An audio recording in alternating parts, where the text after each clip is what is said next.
Ibu,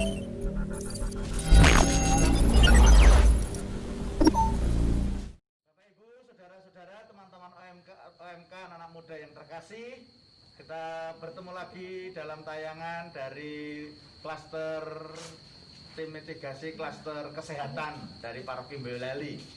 Pada kesempatan ini kita sungguh bersyukur karena ada hadir di tengah-tengah kita narasumber Bapak Teguh yang berkecimpung dalam rangka ada wabah COVID-19 ini di Kabupaten Boyolali. Beliau bekerja di Dinas Kesehatan Boyolali. Maka Pak Teguh, selamat datang bersama kami, bersama teman-teman muda di Paroki Boyolali tercinta ini. Pak Teguh, pada prinsipnya nanti kami ingin mendengar kiprah Bapak bekerja di Dinas Kesehatan Kabupaten Boyolali.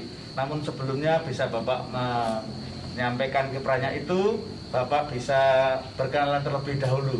Di Dinas Kesehatan itu Bapak dipercaya oleh pemerintah itu di bagian apa dan sebagainya. Monggo Bapak, nanti teman-teman muda boleh bertanya karena ini berkaitan dengan kesehatan masyarakat, kesehatan kita semua, terlebih yang ada di Kabupaten Boyolali berkaitan dengan COVID-19. Monggo Pak Teguh, silakan. Baik, terima kasih Romo. Selamat malam Romo, selamat malam teman-teman OMK dan saudara semua. Selamat malam. Dalam Bapak. Iya benar, saya Teguh Trikunjoro. Saya kebetulan dipercaya untuk menangani COVID-19 ini karena kami di Dinas Kesehatan, kami berada di seksi surveillance dan imunisasi.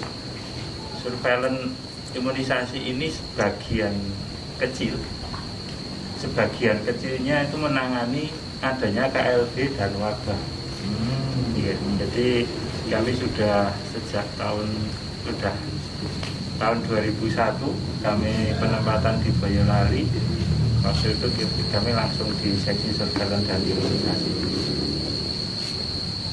Gitu. Ya. Oh ya. Lalu berkaitan dengan COVID-19 ini Bapak, bagian Bapak di apa tadi? Surveillance Ya. Dan juga imunisasi. Iya.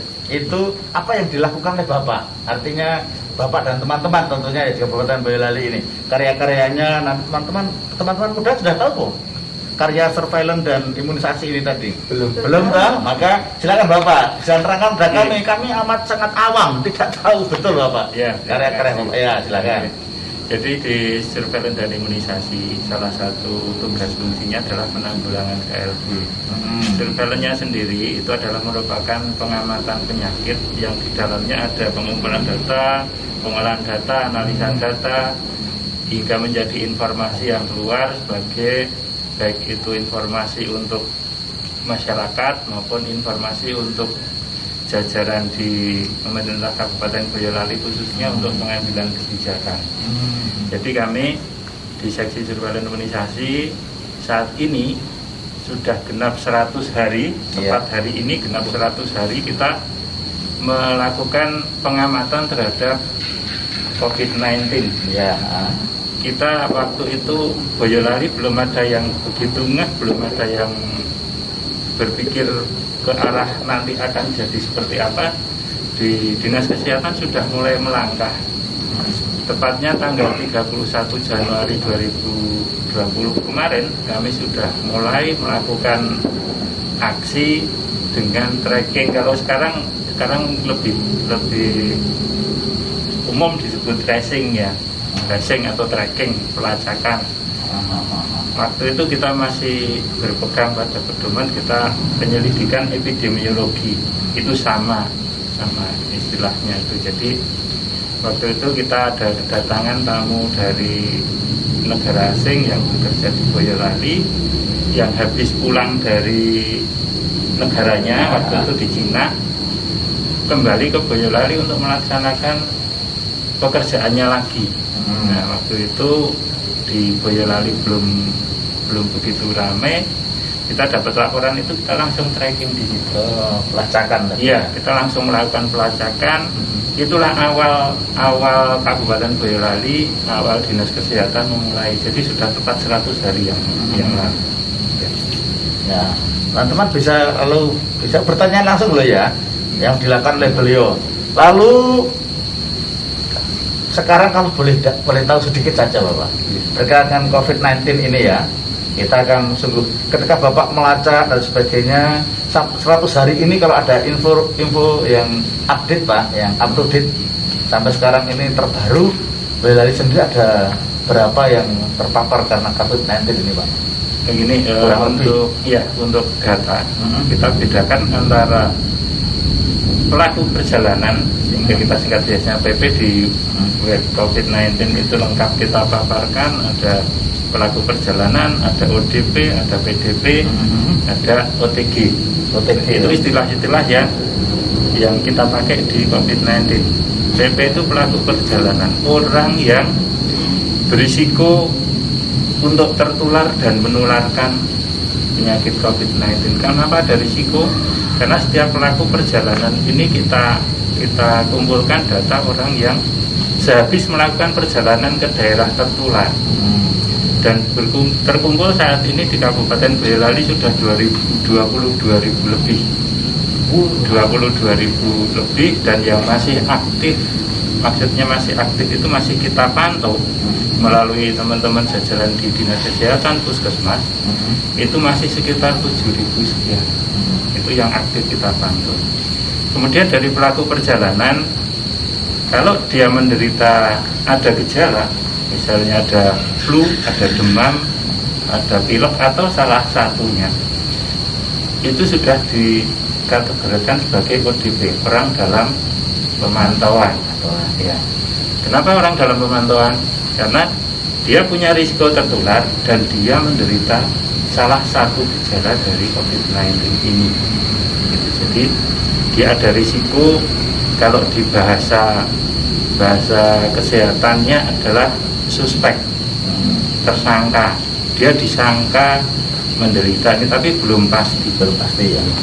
Kemudian kalau sudah agak berat, ini kalau yang ODP kita sampai saat ini sudah ada 757 ODP secara kumulatif dari 100 hari yang lalu sampai sekarang itu 757 banyak juga ya orang.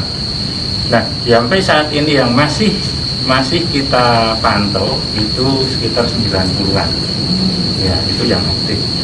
Kemudian meningkat lagi kalau dia gejalanya semakin memberat, itu sudah kita masukkan PDP. Misalnya sudah ada pneumonia berat, dia sudah sesak nafas yang berat, itu kita masukkan PDP, pasien dalam pengawasan. Ya. Pasien dalam pengawasan untuk standarnya itu memang bisa diawasi di rumah sakit, atau kalau memang terpaksa dia bisa karantina mandiri di rumah, tapi dengan pengawasan yang ketat.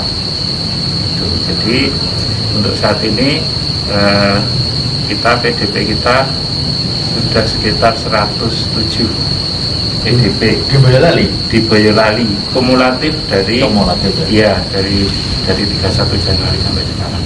Nah, yang aktif kita pantau ada sekitar 50 orang yang masih kita pantau, baik yang dipantau rumah sakit maupun dipantau oleh teman-teman yang di Puskesmas dengan karantina lagi.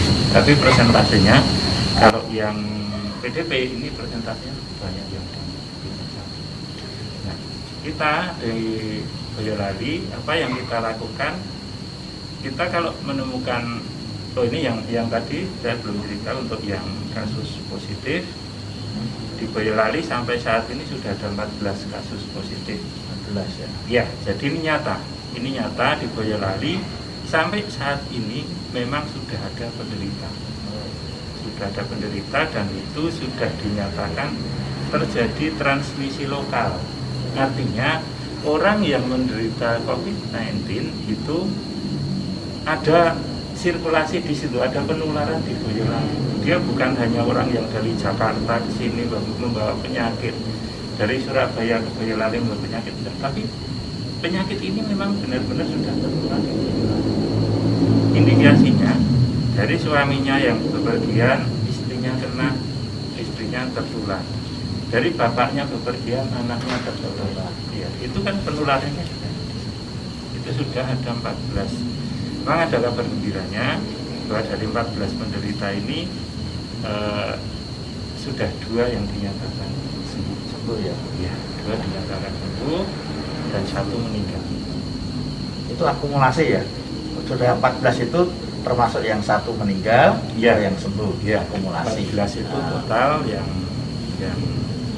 Sudah positif. sudah positif.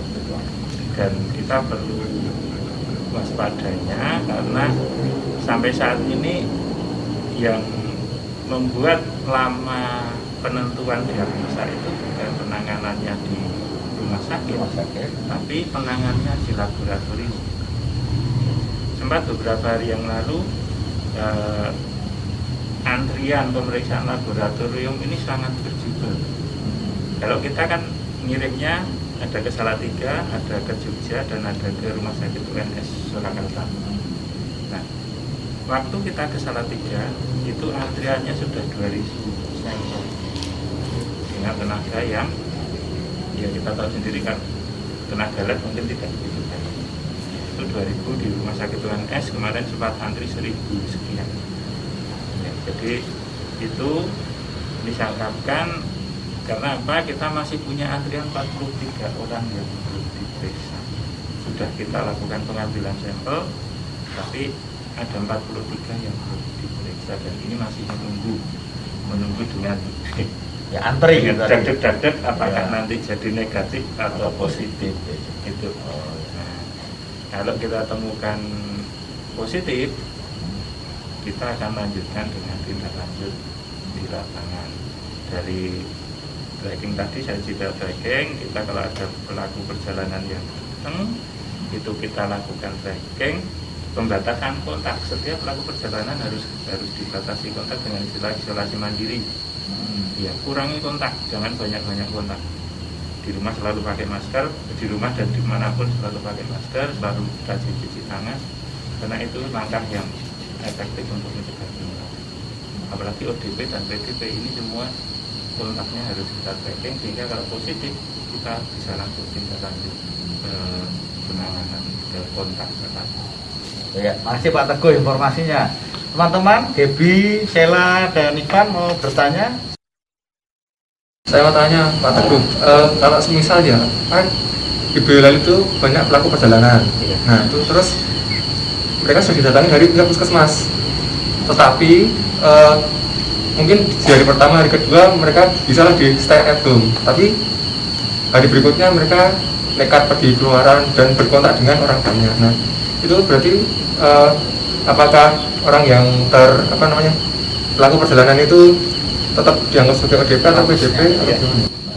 Ini memang benar. Itu problema kita sejak awal. Bahkan kita waktu awal dulu kan ya karena belum itu ramai, kita diprotes sama sesepihak itu ya namanya. Sesepihak. Ini sudah datang di sini. Ini harusnya kerja. Ya. Tapi kenapa harus dikarantina?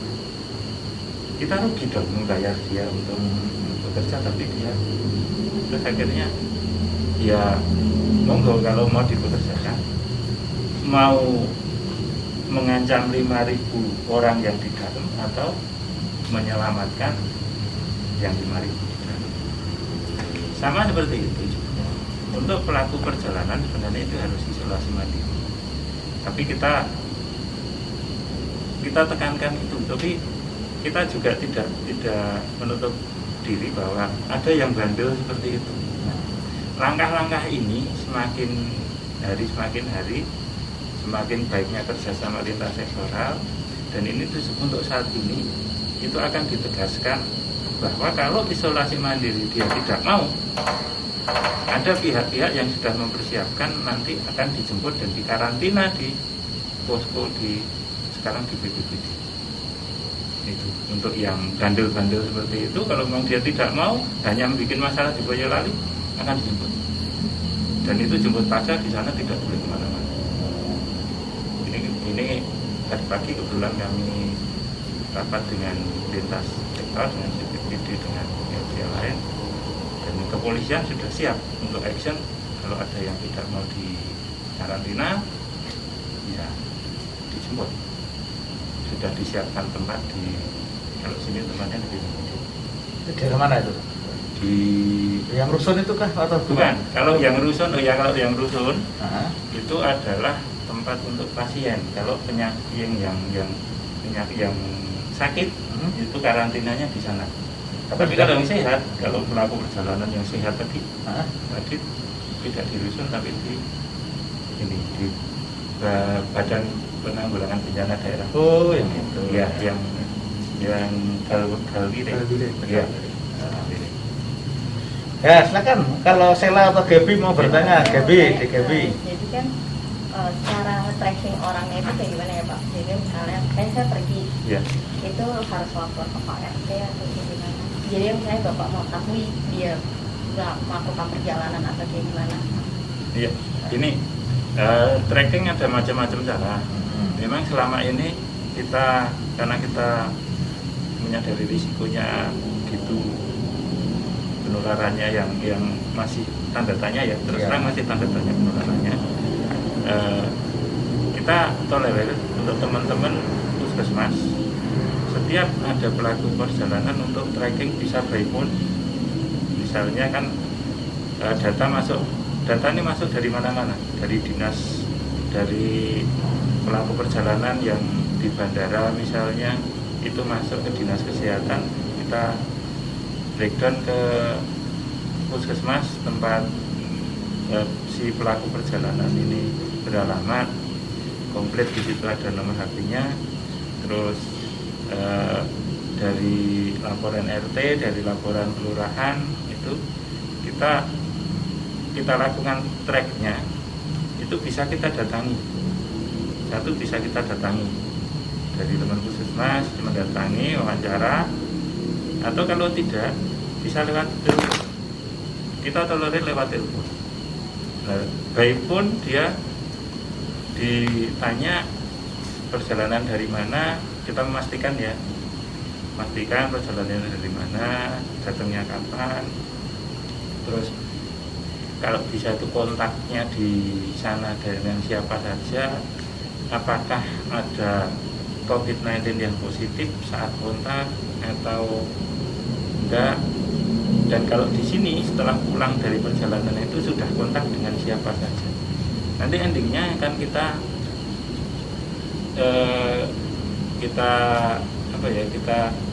bilang untuk jangan terlalu banyak kontak sebelum 14 hari.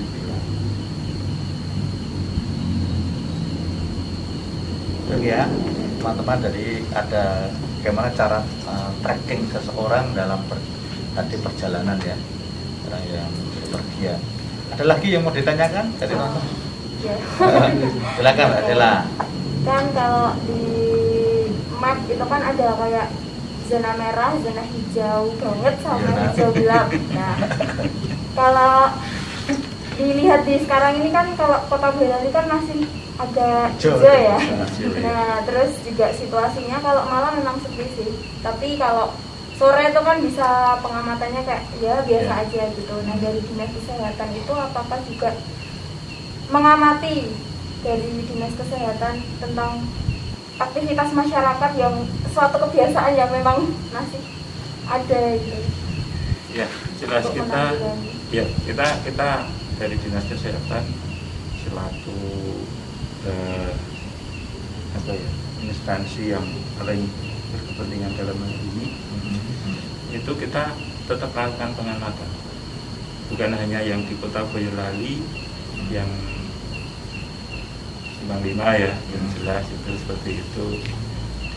Bahkan kita sampai ke luar, kita sampai di Kecamatan Juwangi, di Kecamatan Ngemplak, di pasar-pasar. Itu ada tim khusus gabungan lintas sektor yang pagi-pagi itu jam 5 sudah mereka sudah sampai sana untuk operasi di pasar. Karena kita lihat saja di pasar, bukan hanya di pasar yang jauh-jauh ya, dilihat kalau dengan ke pasar Boyolali misalnya, Boyolali, pasar Seni, berapa pedagang yang pakai masker, itu yang mengundang prihatinan kita. Akan seperti apa Boyolali kalau mereka tetap seperti ini? Pemerintah menganjurkan pakai masker, itu bukan tanpa alasan. Ada studi yang mengatakan jagungan 2 orang, satu pakai masker, satu tidak. Itu 95% kemungkinan penularan. Tapi kalau semua pakai masker dengan benar, hanya 5%. Ini sebuah studi yang mungkin belum publikasi, tapi sempat saya baca. Kenapa? Karena penularan dari COVID ini kan droplet dan ini menular. Kalau kita ngomong, justru saat itulah kita harus pakai masker. Jadi kembali ke situasi yang daerah-daerah itu, kita sudah melakukan juga pengamatan dan kita kerjasama, bukan hanya kerja sendiri dinas kesehatan dengan kepolisian, dengan Kodim, dengan BPBD, dengan dinas-dinas yang lain. Kita selalu bersinergi. Jadi tidak mungkin dari dinas kesehatan ada orang nongkrong kita datangi, kita kasih pengenalan sendiri, dan mereka harus ada power kepolisian. Kepolisian selama ini responnya baik. Mereka juga membantu untuk mengingatkan masyarakat pentingnya social distancing. Ya, masih Pak Teguh, masih ada dari teman-teman? Oh, masih Pak, silakan. Ini hanya perumahan ya, seumpama saya tuh bekerja di suatu instansi, terus saya kebetulan job saya tuh saya harus pergi minimal setiap hari itu keluar kota. Nah, itu kan tidak tracking oleh pihak dinas kesehatan karena itu dari pekerjaan. Nah, apakah orang seperti saya ini yang misalnya hampir setiap hari pergi keluar kota dan tidak melapor ke dinas kesehatan, dan orang yang di rumah itu tahunya itu kita bekerja ada di perusahaan itu. Nah, kita berarti kan tidak ter-tracking oleh dinas kesehatan. Nah, berarti saya itu termasuk gimana ya berarti? Nah, dari itu ada memang yang data kami, ada yang tanggal, kan setiap data itu ada, misalnya tanggal datang di Boyolali. Tanggal datang itu untuk mereka yang baru kerja terus pulang. Ada data yang itu tidak bisa kita identifikasi, ada beberapa. Bukan kok itu tidak tercatat semua. Ada yang tiap hari wirawiri maju itu kita punya datanya, meskipun mungkin tidak semua ya. Nah, kalau urusan pekerjaan seperti itu kita juga maklum dengan catatan si pelaku perjalanan ini juga mampu disiplin. Dia harus mampu disiplin untuk melakukan social distancing untuk itu pencegahan, langkah pencegahan, masker, tangan, mengurangi kontak. Tapi yang jelas pasti akan istilahnya terpantau lah, terpantau karena kita bekerja sama dengan berbagai sektor tadi ya Pak ya. Pak Teguh, mungkin agak di akhir ini ya Pak Teguh, punya pesan-pesan pada masyarakat pada umumnya berkaitan dengan COVID-19 ini Pak Teguh, karena saya yakin ketika ada pengamatan, tracking, pelacakan dan sebagainya tadi ada keprihatinan mendasar ya untuk masyarakat pada umumnya. Mungkin Pak Teguh misalnya ya, laporlah senantiasa jujur kalau baru baca bepergian atau seperti apa Bapak, atau misalnya kalau ada tanda COVID-19 silakan langsung periksa ke puskesmas atau apa dan sebagainya. Monggo dari Bapak. Ya, terima kasih Romo. Jadi yang ini kami pesan untuk baik untuk masyarakat di luaran maupun untuk masyarakat di gereja ya. Kita monggo kita ikuti anjuran pemerintah. Jadi pencegahan COVID-19 ini memang sudah harus masif kita lakukan. Gerakan pakai masker, mari kita lakukan gerakan pakai masker. Masker pakainya yang benar di nutup hidung dan mulut, bukan di leher. Kalau masker di leher itu salah. Kemudian rajin-rajin cuci tangan dengan sabun dan air mengalir. Itu sudah mengurangi angka virus yang ada di tangan. Kemudian jaga jarak aman antara satu orang dengan orang yang lain, kurangi kerumunan. Nah, ini yang kita sering sulit untuk menghindari kerumunan. Ada satu kata, mohon maaf Romo ya, saya culik kata-kata dari teman yang sering ke lapangan juga dengan saya. Orang yang merasa dekat dengan Tuhan itu sudah tidak takut dengan manusia.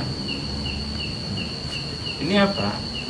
Ada, bukan hanya di lingkungan kita, di lingkungan di luar juga ada orang yang merasa, wah aku imanku wis kuat. Apa peringatan manusia itu enggak? Nah, corona itu kan untuk orang lain. Jadi corona ini bisa menyerang siapa saja. Jadi monggo kita sama-sama untuk melakukan pencegahan agar semua tidak tertular. Boyolali sudah 14 kasus dan masih ada 43 spesimen yang harus kita menunggu, kita nggak tahu, dan setiap hari ada spesimen yang diambil. Kita tidak tahu PDP ada 50, tapi kita tahu-tahu ada orang yang secara belum kita deteksi, tahu-tahu sakit dan harus kita ambil spesimennya itu. Ya, itu. Teguh yang berkarya atau bertugas di Dinas Kesehatan mempunyai saran-saran, salah satunya untuk menangani COVID-19 ini, penyebarannya dan sebagainya, itu kita diminta atau bahkan kita diwajibkan memenuhi aturan-aturan dari pihak pemerintah. Gereja pun amat sangat mendukung itu Pak Teguh.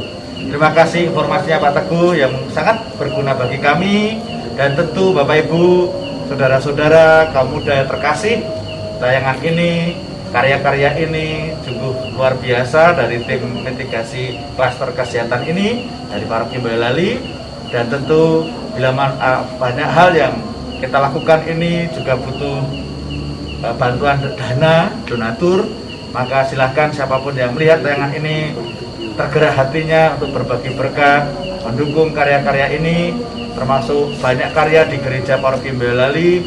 Silakan Anda melihat, mendatangi, ada banyak poster di depan gereja, ada kontak personnya. Dan kita akan bertemu lagi pada kesempatan yang lain dengan tayangan-tayangan, dengan tema-tema yang ada, yang kami siapkan dari tim mitigasi klaster kesehatan ini. Dan semoga karya-karya Pak Teguh untuk kedepannya bersama teman-teman Dinas Kesehatan Boyolali senantiasa diberikan kekuatan, diberkati oleh Tuhan. Tuhan memberkati kita semua. Amin.